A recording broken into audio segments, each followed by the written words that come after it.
देखिए ये एक कुछ दो तीन चीजें रह गई थी, ठीक है, ये आप लोग देख ले आज। सिर्फ आप लोग को शेप पता होना चाहिए कि ये कौन सा इंस्ट्रूमेंट है, ठीक है। दिस ट्यूनिंग फोर्क, ये क्या है? आप इधर आ जाए, शाबाश। ट्यूनिंग फोर्क जो है ना, इसको थोड़ा सा परफॉर्म करते हैं, क्योंकि ये बहुत इंपॉर्टेंट है, ईएनटी में आ सकता है।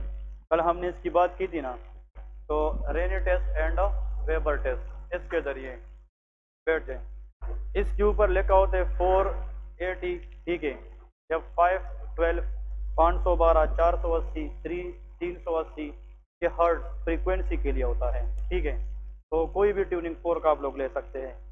दिस कॉल्ड फ्रॉन्ग्स, इसको जाज भी कहते हैं, फ्रॉन्ग्स भी कहते हैं, और इसको हैंडल कहते हैं, ठीक है। This handle and these are prongs, ठीक है। ट्यूनिंग फोर्क को ऐसे पकड़े, ठीक है, हैंडल से, फ्रॉन्ग से नहीं पकड़ते। कहाँ से पकड़ते? इसमें जगह है कि नहीं, इसका मतलब ये हैंडल से पकड़ते, ठीक है। हैंडल से पकड़ेंगे, कोई हार्ड ऑब्जेक्ट देखेंगे, उसके साथ इसकी आवाज आ रही है कि नहीं, ये फ्रॉन्ग इस तरह हम फिर ऐसा करेंगे, इसको इस तरह हम स्टॉप हो जाएगा, क्लियर है। लेकिन we should hit the prongs of tuning fork with the hard object. फिर पेशेंट को बताएंगे कि हमने इसका जो हैंडल है ये मस्टर्ड बोन पे रखा है, कहाँ पे? मस्टर्ड। और फिर जब इसको बताना है कि जब आपको आवाज सुनाई देना बंद करे तो आपने बताना है। फिर एक वक्त के बाद ये कहेगा कि मैं मजीद आवाज़ों नहीं सुन रहा। फिर सेम ट्यूनिंग फोर्क इसका यहाँ पे इस तरह लगाए, टच नहीं करना, इसके साथ लगाए, तो हम बोन कंडक्शन देर करें, और ये क्या देख रहे? Air conduction. एयर कंडक्शन हमें एक्सटर्नल एयर, मिडल एयर का स्टेटस बताता है। जो बोन कंडक्शन है ये हमें इनर एयर का बताता है, ठीक है। अब देखें, तो पहले हम रेनी टेस्ट करते हैं। पेशेंट को हमने बताना है कि देखें, ये एक आला है, ठीक है, जो प्लास्टिक से बना है, स्टील से बना है। ये मैंने इस तरह एक मेज पे मारना है, फिर आपका मैंने ये यहाँ पे रखना है, और आपको कोई आवाज़ सुनाई देगा तो बताना है। जब भी आपको आवाज़ सुनाई देना बंद करे तो आपने बताना है। तो फिर हम आपको जो है ना, ये आपके कान के साथ लगाएंगे, लेकिन आपको कोई दर्द वगैरह नहीं होगा। You should explain the procedure to the patient, कि आपने क्या करना है, ठीक है। अब सुन ले, मैं इसको यहाँ पे किसी हार्ड ऑब्जेक्ट पे मारता हूँ, देखे। हाँ, देखे, जब आवाज़ सुनाई देना बंद करे तो बताना।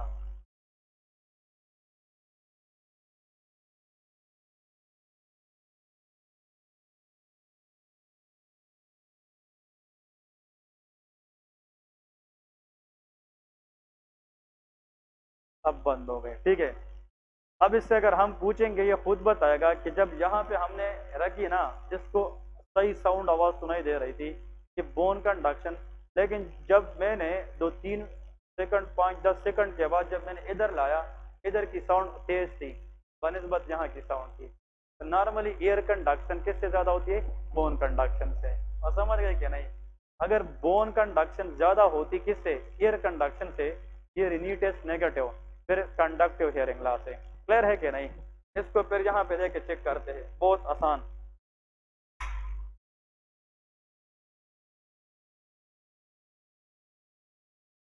ये मस्टर्ड है, bone conduction mean inner ear को देखना चाहते हैं। जब आवाज सुनाई देना बंद करे तो बताना। यहाँ पे स्टिल बहुत तेज होती है बनस्बत बोन कंडक्शन, और ये लॉन्ग लास्टिंग होती है, क्योंकि sound wave can travel faster than the air. तो this word called Rinne test. अब समझ गए कि नहीं?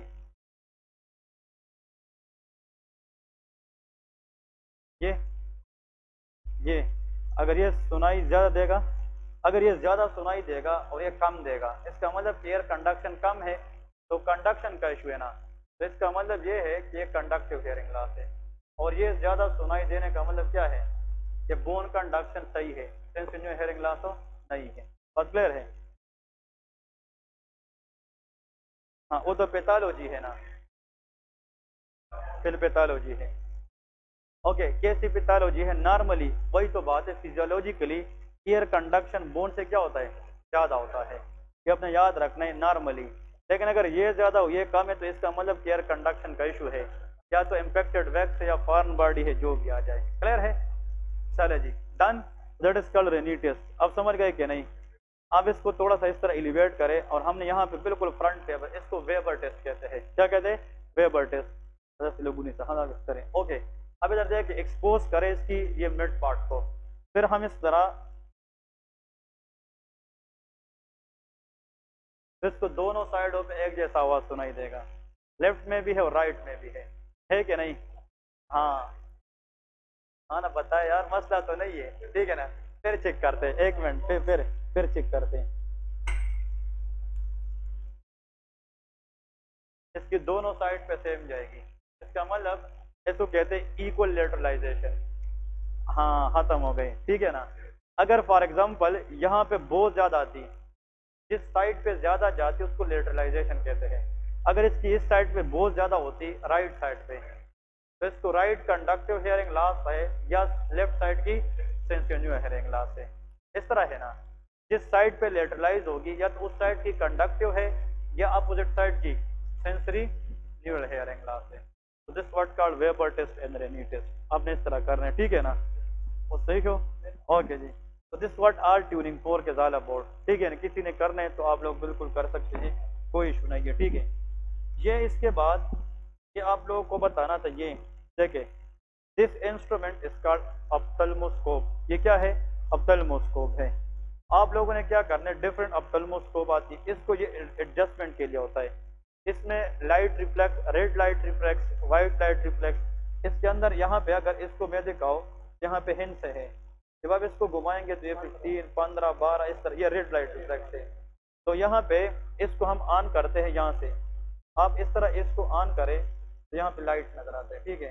ये लाइट नजर आई ना, तो जब हम इसकी आंखों को देखते हैं, तो हम आंखों को देखकर इस तरह नीचे जाते हैं, तो हम ये लाइट के जरिए इसकी आंखों में जाते हैं।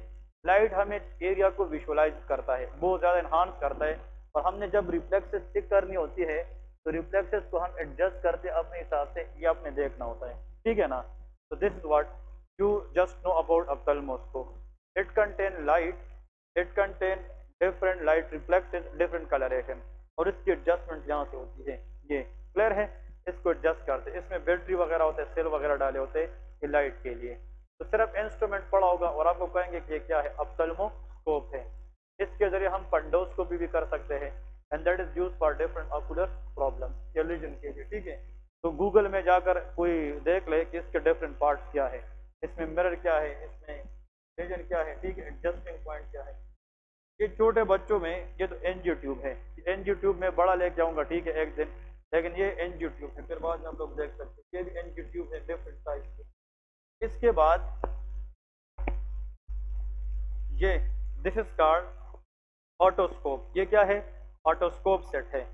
अब मैं यहाँ से इसको निकाल लेता हूँ, देखें इसको थोड़ा पकड़े, ऑटोस्कोप है, मैं इसको निकालता हूँ तो देखें इसके साथ ये ईयर पीसेस है कि नहीं, ये भी है, ये भी है। मैंने बताया था कि डिफरेंट लोगों की ईयर कैनाल एक जैसी नहीं है, तो डिपेंडिंग अपॉन द एज उसको हम एडजस्ट करते हैं, ठीक है। हम ऑटोस्कोप में, ये फॉर एग्जांपल ऑटोस्कोप, इसके अंदर भी लाइट वगैरह होता है, ठीक है ना, लाइट, लेकिन ये इसको फिट करना पड़ता है, ठीक है।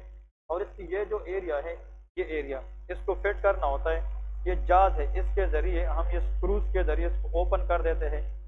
देखें ये स्क्रूज है, जिस तरह को स्पेकुलम पड़ा था ना, एग्जैक्टली इसी तरह है कि ईयर के अंदर हम इस पे फॉर्न बॉडी वगैरह चेक कर सकते हैं। और फिर ऑटोस्कोप को जब हम सेट करते हैं तो इसके जरिए हम क्या करते हैं, डिफरेंट इसके अंदर ये पीस डालते हैं और ईयर कैनाल को हम अंदर से देख, आप लोग इसका सिर्फ यूट्यूब पे देखें कि जनाब इसको कैसे किया जाता है, ये आसान है, लेकिन ये सिर्फ अभी सारा स्लेट पड़ा है क्योंकि सेट है पूरा। लेकिन फिक्स वाले भी आते हैं, वो आप लोग को फिक्स वाले बताएंगे, ये तो नया है तो इसलिए स्प्लिट है, फिक्स वाला पड़ा होगा, लेकिन इसकी पहचान ये है, हाँ जी। लेकिन ये फिक्स नहीं होता, ये डिफरेंट एयर कैनाल के हिसाब से डिफरेंट हो सकता है, ठीक है, चेंजेबल होता है। लेकिन आप लोगों को जब उधर दिया होगा वो उन लोगों ने फिक्स दिया होगा, ठीक है। तो सिर्फ आप लोगों को पता होना चाहिए कि ये इंस्ट्रूमेंट क्या है, वो इंस्ट्रूमेंट क्या है। This was otoscope, this known as ophthalmoscope, ये ट्यूनिंग फोर है और ये एनजियो ट्यूब है, ठीक है। These are the angio tube. ये चार चीजें रेज आप लोग को बताया था, सिर्फ एटलीस्ट पता होना चाहिए। मैं ग्रुप में एक पिक्चर सेंड करूंगा, उसमें पार्ट्स ऑफ द ऑटोस्कोप भी लिखे होंगे और पार्ट्स ऑफ ऑप्थेल्मोस्कोप भी लिखे, तो वहां से वो फिर नोट्स में ऐड कर लेना, ठीक है। और कोई क्वेश्चन है? चलो, थैंक यू।